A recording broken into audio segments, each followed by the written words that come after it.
안녕하세요. 방콕에서 부동산 에이전시 운영 중인 고마저씨입니다.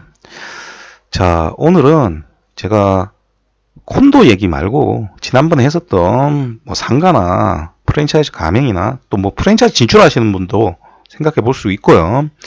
요 직업 창업하시려고 하시는 분들 도움이 되고자 제가 오늘 이야기를 한번 해보도록 하겠습니다. 그리고 현재 판매하고 있는 콘도가 별로 없습니다. 몇 개 안 돼요, 제가. 그 이유는 오래 보신 분들은 아시겠지만 문제가 없는 콘도들이 없습니다. 그러니까 문제가 없다는 건 뭐냐면 가격 체계에 문제가 없어야 되고요. 그 다음에 판매 구조의 문제도 없어야 되고요. 로케이션의 문제도 없어야 되고요. 그러니까 여러 가지 모수들이 있습니다. 그 모수들 중에서 거의 문제 없는 것만 제가 판매를 합니다. 그러면 그 문제 없는 콘도들이 거의 없다는 겁니다. 그래서 제가 누누이 말씀드리지만 내가 한 3억짜리 콘도 산다고 태국 가가지고요 콘도 100배 보러 다니는 거 아무 의미 없는 거예요. 그냥 겉모양 보는 겁니다. 그리고 제가 말씀드렸죠. 3억으로 살 수 있는 콘도로 사는 게 아니라 3억으로 사도 되는 콘도로 사야 되는 겁니다. 그건 여러분들이 눈으로 봐갖고 알 수 있는 게 하나도 없어요. 인터넷 뒤져도 몰라. 모른다니까요. 여러분들이 하려고 하면 여러분들이 이게 법인 내서요 직접 사업하면서 건설사하고 직접 거래해야 할 수 있어요. 뭐 그래도 모르는 사람들이 있더라만. 그리고 건설사 직원들, 판매하는 직원들 뭐 알 것 같죠? 잘 몰라요. 가르쳐 줍니다. 그러니까 제가 시간이 조금 남기 때문에 제가 번외인 이야기를 해드리도록 하겠습니다. 뭐 이런 얘기도 괜찮을 것 같아요. 자, 일단 이거 보시면 만원이 어느 정도 되냐면 이렇게 226.35밭 이렇게 나오죠. 이거 한국은행 기준입니다. 그러면 한 230밭으로 우리 생각을 해봅시다. 그러면 요거 지금 KFC 요거 있죠? 치킨 4개, 너겟 2개, 요거 합쳐갖고 요게 220밭이 아니고 219밭 합니다. 자, 그 다음에 제가 오늘 제가 먹으려고 산 게 있는데 요거 샀네요. 요거 샀는데 요게 169밭 정도 합니다. 169밭이니까 가격이 현저히 괜찮죠. 자, 요거 제가 179밭에 샀네요. 요거 안 먹으니까 요거 튜나 샐러드 바꿨습니다. 그 10밭 더 주고 179밭 주고 샀습니다. 자, 그런데 우리 BHC 치킨 한번 볼까요? 배달시키면 어느 정도 나오냐면 지금 보시면 이거 뿌링클이죠. 209밭. 그죠? 보시면 뼈 없는 치킨 스몰 사이즈 6개가 209밭입니다. 그렇죠? 그러면 이게 가격이 싼 걸까요? 비싼 걸까요? 여러분 곰곰이 생각해 보시면 돼요. 맛을 얘기하지 맙시다. 이거 더 맛있잖아요. 맛있어요. 저도 좋아합니다. 그런데 여기서 지금 얘기하는 건 맛이 아니에요. 여러분들 계속 맛만 대하는데 그거 사람마다 다른 겁니다. 그리고 태국 사람 입맛과 한국 사람 입맛이 다른 거잖아요. 지금 이건 한국에서 사업을 하는 게 아니라는 걸 계속 간과해요. 자, 두 번째로 여러분들이 뭐 어느 프랜차이즈든지 가맹점에서 태국에 와서 뭐 은퇴해서 사업을 하겠다. 뭐 여기 와가지고 뭐 식당을 처음 차려갖고 막 하기는 힘들잖아요. 그러니까 프랜차이즈 가맹에서 한번 해보겠다라고 하시는 분들 꽤 있을 거라고 생각을 합니다. 자, 그러면 가맹비가 쌀까요? 한국보다? 한번 확인해 보십시오. 최소한 싸지는 않을 겁니다. 왜냐하면 그대로 같이 만들려고 하면 태국에 와서 그 사업체가 인테리어를 직접 자기가 직영점으로 해서 하면서 이런 것들을 단가를 낮춰야 되는데 그런 것들을 하는 회사들이 많냐라고 생각을 해보면 저는 많지 않다라고 봐요. 그러면 가맹비가 쌀 수가 없거든요.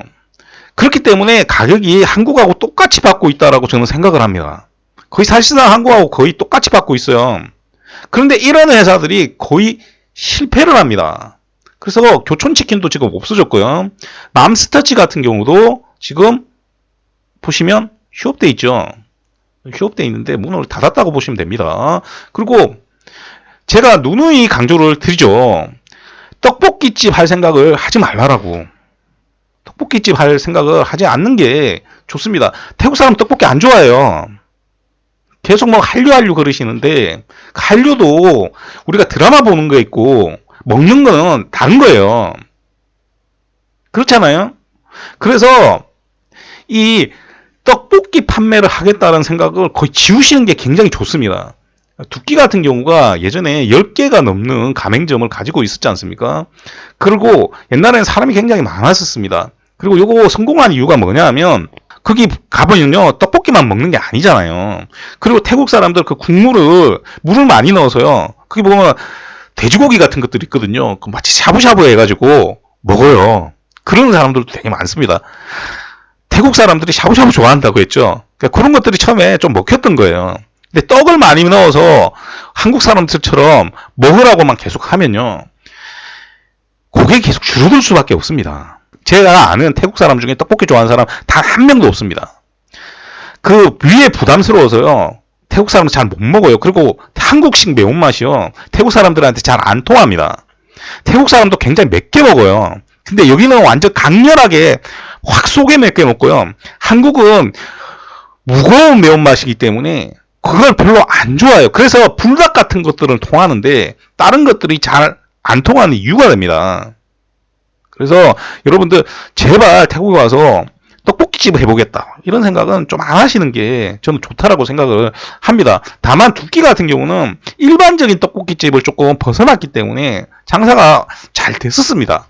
그런데 시간이 계속 지나니까 지금 보시면 시내 쪽에는 지금 거의 없어졌어요. 제가 아속지점 자주 갔거든요. 그런데 그 아속지점이 없어지면서 저도 안 가게 되더라고요. 그리고 앞에 BHC 치킨 같은 경우는 제가 박나지점이 처음 생겼을 때 몇 번 갔었습니다. 한 3번 정도 갔었는데 3번 정도 가고 나니까 안 가게 되더라고요. 일이 있어도 딴 거 먹지 안 가게 되더라고요. 이유가 너무나 뻔한데요. 여러분들 그냥 한식당 가서 밥 먹으면요. 점심때 보통 250바 정도 하는 데 많습니다. 요즘. 그러면 반찬이 10개 정도 나오는 데도 있고요. 뭐 최소한 6개 이상 나오게 되죠. 그리고 한식집이니까 당연히 김치찌개 같은 거 시키면 맛있습니다. 근데 여기 보시면 BH치킨도 이제 다른 걸 팔기 시작하는데 가격대가 좀 많이 비싸요. 제가 봤을 때는. 지금 보시면 이거 짜장면도 이제 팔더라고요. 그리고 옆에 보시면 김치찌개 파는데 239바트이지 않습니까? 반찬이 한식집처럼 나오는 게 아니잖아요. 그러니까 이렇게 어떻게든 뭔가를 해보려고 노력을 하고 있는 거는 제가 알겠는데, 그리고 한국 사람들 입맛에 맞다는 건 알겠는데 이게 과연 태국 사람들한테 통할 것이냐 좀 생각해봐야 할 문제가 있다는 거죠. 왜? 가성비가 너무 떨어져요. 이게 제가 어떤 푸드코트에서 한국 음식 파는 데를 본 겁니다. 똑같이 김치찌개에 뭐 순두부찌개에 밥 주잖아요. 그럼 105바 이렇게밖에 안 나와요. 지금 보시면 이렇게 나오잖아요. 그 다음에 밑에 보시면 라면으로 만든 요리들 있죠. 보시면 레이디 사이즈 80바 100바트이 안 넘죠. 딱 가성비에서 많이 차이가 날 수밖에 없는 겁니다. 그리고 앞에 얘기했듯이 치킨 6개를 2명이 먹었다고 칩시다. 그러면 물도 먹고 뭐도 먹고 해야 되잖아요. 그러면 한 600바트 가까이 나와버려요. 보통 제가 제 직원하고 가서 먹으면 600바트 넘게 나오더라고요. 그러면 그 돈으로 뭘 할 수 있냐, 다르게 대안으로 뭘 할 수 있냐를 생각해 보면 차이가 나게 됩니다. 태국 사람들 샤브샤브 좋아한다고 했죠. 띠노이가 보통 먹으면 600바트 나옵니다. 그러니까 마라로 해서, 그러니까 허거로 국물 하나를 만들어서 먹어도 추가 요금 내도 600바트 나옵니다. 그리고 뭐 750바트, 800바트, 900바트, 여기서 말하는 600바트, 900바트는 2명입니다. 2명분인데 그 무한리필로 먹을 수 있는 데가 많죠. 한국 BBQ 무한리필 하시는데도 보통 750바트 정도에서 900바트 정도 합니다. 여러분들 잘 아는 진사 이런 데도 한 900바트 정도 하죠. 그러니까 가성비에서 너무 많이 차이가 나요. 이게 가성비에서 차이가 나다 보니까 시간이 지나면요 어떤 상황이 생기느냐, 처음에는 한 번, 두 번 갈 수 있어요. 근데 이게 지속적인 단골을 만들기가 굉장히 힘들어지는 겁니다. 힘들어져요. 그런데 가격을 마냥 낮출 수가 없잖아요. 왜? 매장이 전부 다 백화점에 있어요. 태국의 백화점 임대료 어마어마합니다. 거기에 있는 거예요. 그러니까 시간이 지나면 지날수록 처음에는 광고 효과 때문에 사람이 오지만 시간이 지나면 지날수록 사람 수가 줄어들게 돼요. 뭐 예를 들어서 뭐 시암이나 이런 데야 워낙 사람이 많으니까 장사가 되겠지만 그 정도 안 되면 전부 다 줄어들 수밖에 없죠. 그렇지 않습니까? 그 한국 사람 많다는 아속에서도 두끼 매장이 지금 없어졌거든요. 두끼 같은 경우는 앞에도 말씀드렸지만 전통적인 떡볶이 형태가 아니기 때문에 태국 사람들이 처음에 굉장히 좋아했었습니다. 근데 이게 지금 줄어든 거는 뭐냐면 시간이 갈수록 재방문하는 비중이 줄어든다라는 얘기입니다. 이게 제일 큰 문제예요. 왜 그러냐? 한국 음식에 대한 선호도가 사실은 굉장히 떨어집니다. 그래서 이렇게 가격을 현저하게 낮추지 않는 한 버틸 수가 없는 거예요. 버틸 수가 없습니다. 그리고 한국 음식, 중국 음식, 일본 음식을 비교하면요. 이게 비교가 잘 안 돼요. 일본 음식이나 중국 음식 선호도가요. 한국 음식 선호도보다 훨씬 높습니다. 물론 사람마다 조금씩 다를 수는 있는데 제가 그 얘기 한번 얘기한 적이 있죠. 태국에 가서 여자 소개받으신 분들 있지 않습니까? 그러면 그 여자분한테 의뢰이 한국 고깃집 데려가는 경우 많습니다. 물론 고기 좋아해요. 고기 좋아하는데 그보다 더 효과 좋은 게 뭐냐면요. 스시집 데려가면요. 훨씬 좋아합니다. 훨씬 좋아요. 물론 트렌드를 그대로 타고 옵니다. 한국에서 오마카세 인기 많았잖아요. 한 2년, 3년 전에 태국에서도 오마카세 인기가 엄청 많다가 한국에도 오마카세 인기 줄어드니까 대부분 다 많이 없어졌거든요. 그런 것처럼 트렌드는 타는데 그게 한국 음식이 아니라는 겁니다. 그 다음에 중국을 좋아하고 싫어하고 문제하고 아무 관계가 없어요. 한국에서도 양꼬치 먹고 호거 먹고 하잖아요. 태국 사람들이 최근에 제일 좋아하는 게 그 호거입니다. 그 마라탕에 샤브샤브 먹는 거 제일 좋아해요. 그런 거 먹으면요. 600밭에서 1000밭 사이로 두 명이 무한리필로 먹어요. 그러니까 가성비에서 너무 많이 차이 나는 겁니다. 이게 제일 큰 문제예요. 그러니까 프랜차이즈가 들어와서 가성비를 버틸 수 있느냐 여러분들이 좀 보시길 부탁을 드리겠습니다. 제가 여기서 사업하는 사람 입장에서 안타까워서 그래요. 그래서 여러분들이 여기 와서 잘 봐야 되는 건 뭐냐면 이 가격대로 뭔가를 해서 통할 건지 제발 좀 생각을 해보시길 부탁을 드리겠습니다. 여러분들 호텔 뷔페 있지 않습니까? 쉐라톤 호텔 아속에 있는 거 거기 뷔페 먹으면요 이티고에서 할인 받아갖고 먹잖아요. 그러면 한 6만원 정도 나와요. 1인당. 제일 비싼 호텔 가도요 한 6만원 정도 나와요. 그것도 제일 비쌀 때 가도. 자, 그러니까 우리가 한국 사람도 마찬가지잖아요.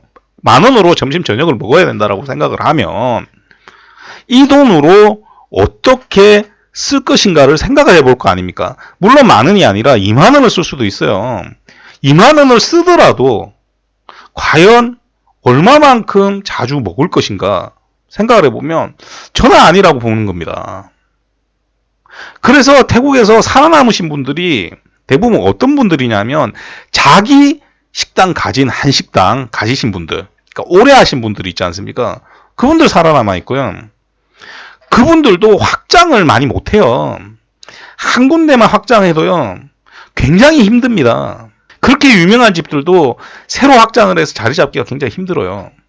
두 번째로 어떤 집들이냐, 무한 리필 고깃집 하시는 분들, 그분들이 꽤 오래 버텨요. 그게 아니면 가격이 좀 비싸더라도 정말 퀄리티 높은 음식 만들어 주시는 분들, 가게들 몇 군데 있거든요.